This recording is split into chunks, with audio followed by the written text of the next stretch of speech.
Hello, hello, and happy Thursday. It's so great to be here with you. If you're joining me on the replay, happy replay day to you as well. We're live and excited to welcome you to today's live level up conversation.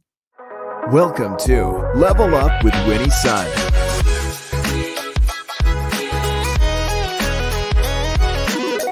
Market update. Speed round.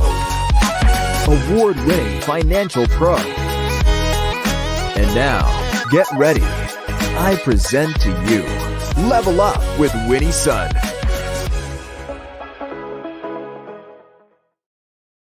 Hello, friends. I'm your host, Winnie Sun, Forbes contributor, CNBC council member, and award winning financial pro, here to keep you on top of all things relevant, trending business news. But what makes our show so special, I think, is because you're here. So we are sharing live audience feedback throughout our different community moments, and we're streaming here on about 8 different social media platforms.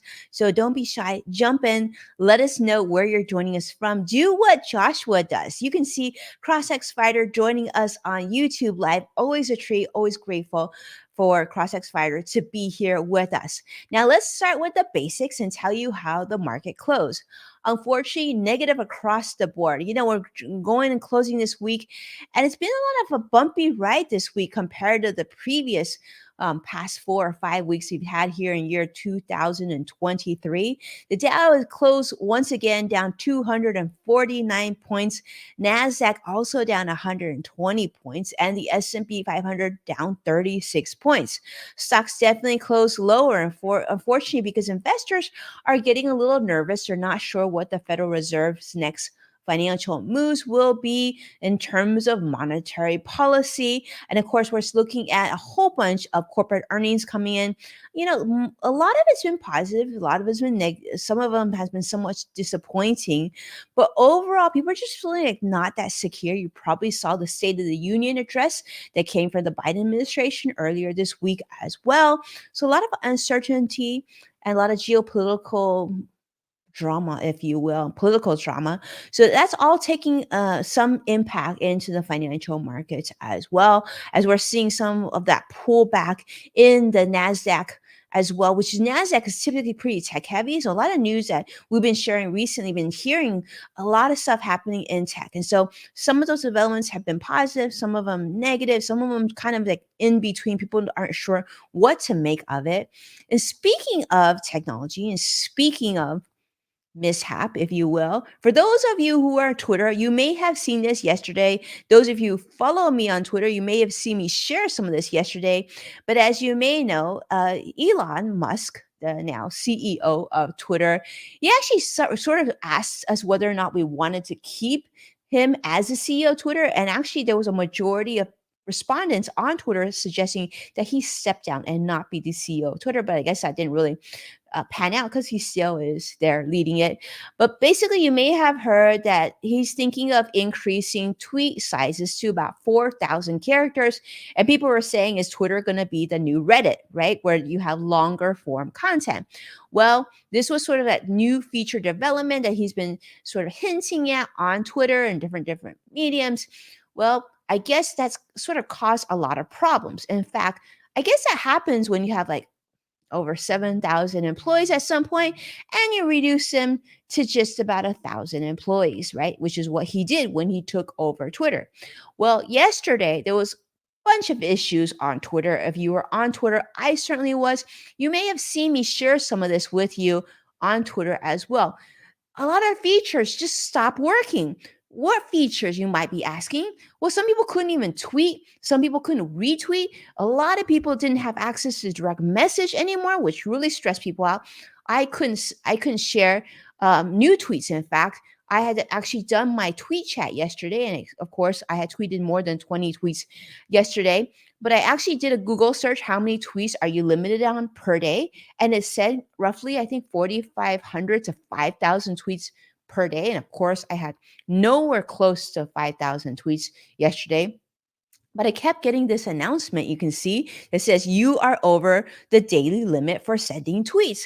And I guess I wasn't alone in this because many people reported this. As was actually shared on the news as well. For those of you who may not know the full story of what happened with Twitter yesterday. Imagine if you many of you use Google Docs, maybe Word as well, but Google Docs has this mode where you can share your document in view only mode. So yesterday, Twitter was essentially in view only mode. Yes. So this outage lasted forever, for many hours. It felt like forever, but a lot of people are complaining about it on social media. I was complaining about it on social media, but as of this morning, it looks like it sort of came back a little bit, and so that outage has been improved a little bit.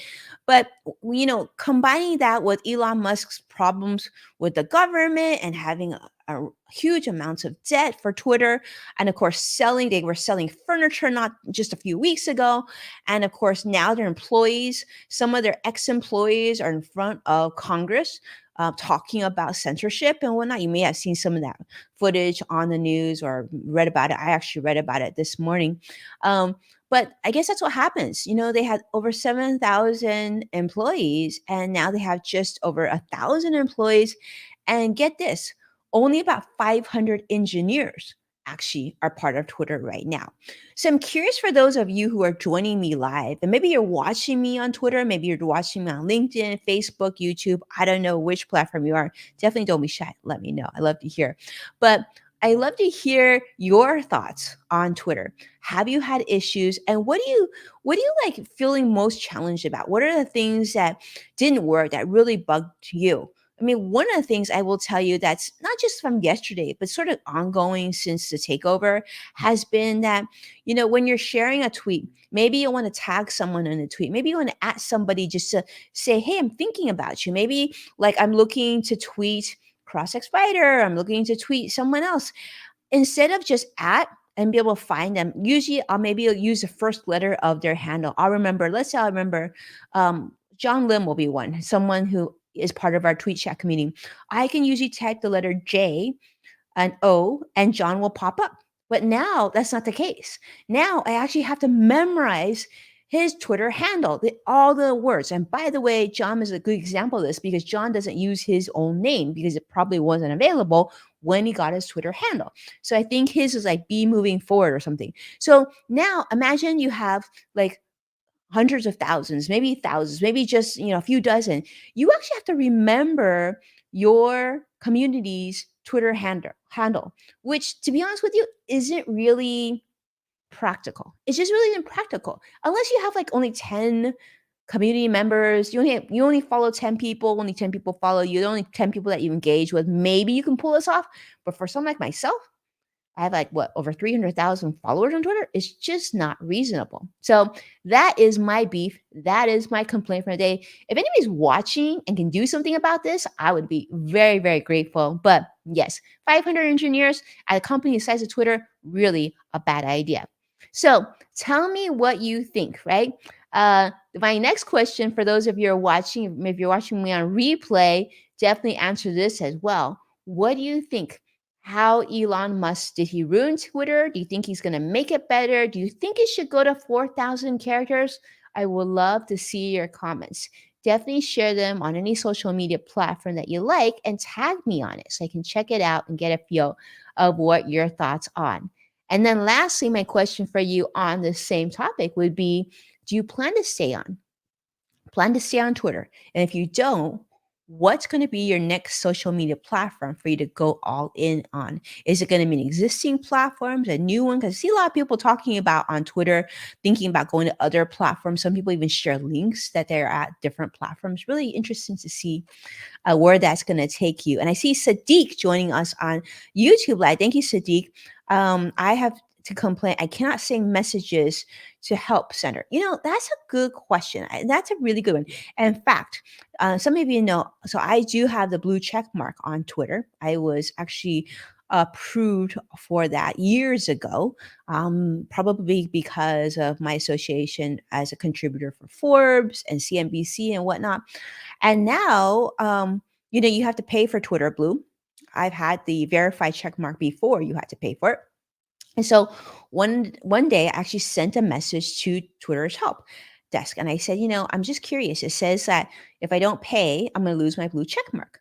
So I still have my blue check mark right now. At what point do I need to pay? No response. No response. I don't know. I have no idea. Maybe one day my check mark will just disappear.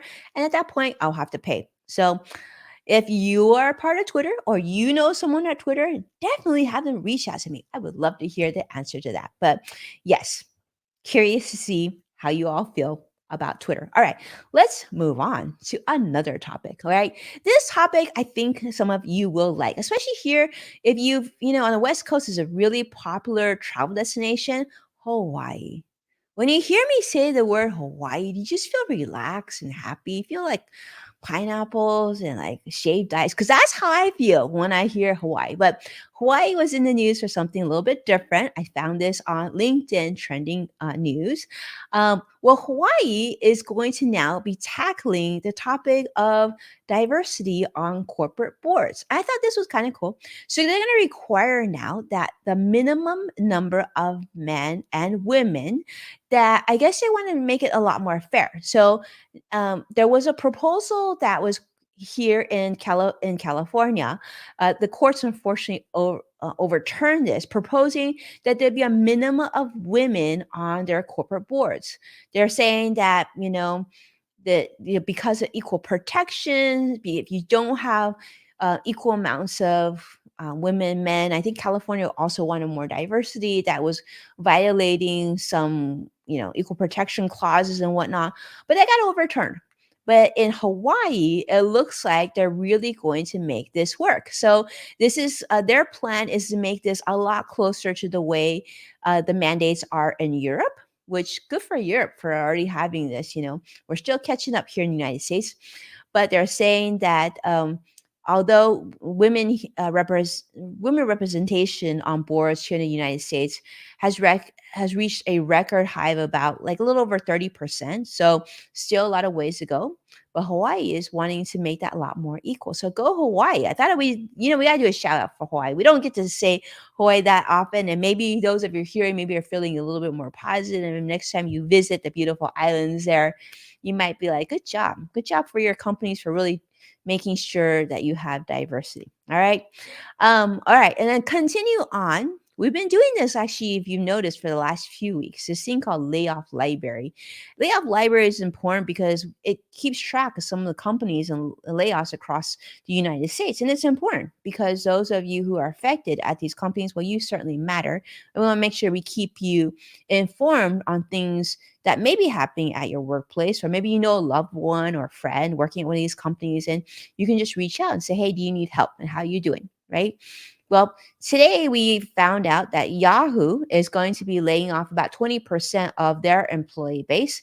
It's going to make about 1,600 workers, mostly coming from the advertising areas. They're saying that because of like new technology and the new ways of doing digital marketing, they're going to do more shift towards their 30-year partnership with a company called Taboola. This is a digital advertising company. They're going to do more with them, and therefore they're going to lay off some employees. Whether you think that's a good thing or a bad thing, it seems to be the trend. It seems like a lot of companies are now outsourcing, whether it be to artificial intelligence, different tools, or outsourcing to just, advertising companies, the way Yahoo is. Well, that's happening very, very soon. You're going to see some layoffs happening as quickly as this week. So I imagine by tomorrow, a lot of the employees are going to be getting notifications that their job it no longer exists, or their position no longer exists. It's not too clear yet. We haven't found out information whether or not these employees will be receiving severance pay or other benefits, but hopefully they're going to be okay. So with that, definitely want to make sure to pinpoint you in this direction. There's an article that I shared not too long ago on Forbes, and it's how you can survive and thrive during a layoff. Want to make sure to put that on your radar. So those of you have friends at Yahoo, when we talked about, I think Dell and eBay and several companies this week, definitely share this with them. It's a lot of information. If you're going through a layoff, it can be a very overwhelming and very stressful event. And some people get really depressed, and we don't want that to happen. So we want to make sure we get this information out to you so you can share it with your friends and family and the people that care, and just and maybe just on social media in general. I think it'd be really helpful because layoffs.fyi, which is a website that I follow and many of us in the financial industry follow, has just reported that 332 companies in the tech space have already reported layoffs in this year, in 2023. It's only been a few weeks in. And the total amount of layoffs that they've recorded is already exceeded 100,000 employees here in the United States have been laid off. So imagine you think you get through the holidays in 2022, you go to Thanksgiving and different holidays, and you're all excited, you're thinking of a brand new year, you're going to make New Year's resolutions, and poof, you get laid off. And so over 100,000 Americans have faced that in the last few weeks. So I just want to make sure to put that on your radar. It's a big thing. In fact, numbers have already shown this is a significant amount of what happened all of 2022. So it already exceeded 60% of the layoffs in all of 2022, and we're only in February. So keep that in mind. There's anybody that you can help with, want to make sure that you had that information. But of course, we couldn't end the show on that note. What a negative note, right? We had end it on a positive note. And I think those of you are watching, Sadiq, I see you. I see Joshua. I see many of you on our different platforms. Some of you haven't told us yet who you are and where you're joining us from. So definitely feel free to do so. But get this, Chick-fil-A is going to be bringing us, guess what? Not just a plant-based burger or sandwich, but a cauliflower sandwich. I don't know about you, but are you tired of the same old lunch? Because this might be the thing that you want to check out. I am a big fan of cauliflower. I don't know how you feel about cauliflower, but how they describe this sandwich, to be honest with you, kind of gives me a little bit of pause. So they're saying they're gonna bring Chick-fil-A is gonna bring this new cauliflower sandwich. It's gonna look like the famous chicken sandwich that they sell. It's gonna be breaded, and get this, pressure cooked cauliflower in place of meat. Yeah. So what they're gonna be doing is they're gonna be, I guess they've been working on this sandwich for the last 4 years. So maybe it'll taste really, really good. I don't know if it's gonna taste like the texture of chicken. So if you are in one of these markets, please do try it and let me know. Now, these are the markets that are going to get this new, like, different cauliflower sandwich starting on Monday. Denver is going to get it, Charleston, North Carolina, and the Greensboro Triad region of North Carolina. So I guess not all of North Carolina, only if you're in Greensboro Triad region. So yeah, cauliflower sandwich. And if you're in that area and you want to FedEx me one of these to try out, I won't hate you for it. No, I'm kidding. I'll wait till it comes to Southern California or one of the areas, but maybe I'll be traveling to one of these states this summer. I'll definitely, hopefully they'll still have this cauliflower sandwich because I really want to check it out. Really want to try it. In fact, I talked to Curtis, my creative director on the show, right before we started, and he was saying that they've got a really good spicy sandwich. So I feel like I need to go to Chick-fil-A just talking about this article, or this story. It's news. It's news, and we like it. So thank you so much for sharing this with me as well. And of course, anything else that you see in the news or come over your stream or in your feed that you think I should be sharing on the show, definitely direct message me on any of the social media platforms or just post it live and tag me on it. I would love to see it. And if you do share our show too, definitely do the same so I can properly thank you as well. But as a reminder, once again, we are up in tax season right now, and that means 68 days away, my friends, until April 18th, 2023, which is an official tax filing deadline this year the IRS has announced. And of course, I had to give you yet again one more tip. So I'm going to give you a few tips every single week as we go into tax season, just to make sure that you're well planned. So number one, we talked about already, that tax planning worksheet. If you haven't done this already, I highly recommend it. My accountant gives me one each year, really, really helpful. If you don't have an accountant, you can usually download one online. I know TurboTax has a great tool there that you might be able to include there as well. But you can look for that. Tax planning worksheet helps you get organized. It tells you what sort of things you need to make sure to prepare or tax season. Also, don't forget, we talked about this on our last show. Until April 18th, or when you file your taxes, you can still fund that Roth IRA or IRA for 2022 last year. If you can, and if you don't have credit card debt, highly recommend you look into that option to see if it makes sense for you. And of course, you have to have income. Make sure you have a paycheck to be able to do that. And don't forget to now, between now and when you file your taxes, don't throw away the mail so quickly. Don't shred everything too quickly. You want to make sure you don't miss any W-2s, 1099s, and any other forms that show your income for the year, any mortgage interest that you pay for, or even health insurance that you're paying. Make sure to keep those receipts and records because those are going to be super important when you file your taxes. And some like receipts and things are really great if you're going to deduct expenses as well. And and there's still more things, but there's more things. I'm going to continue back next week and give you a few more tips as we head into tax season.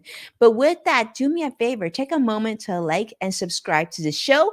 And remember, you can find full episodes of Level Up with Winnie Sun on NASDAQ, Amazon Fire, Roku, Samsung, and many other places. And don't forget to check out Yes Factor with Winnie Sun, which is on Apple Podcasts as well. And with that, thank you so much for watching the show. Thank you so much for supporting our show. And thanks so much for sharing our show with your communities on social media. And with that, be well. I can't wait to see you again next week. Have an amazing weekend. Bye-bye now.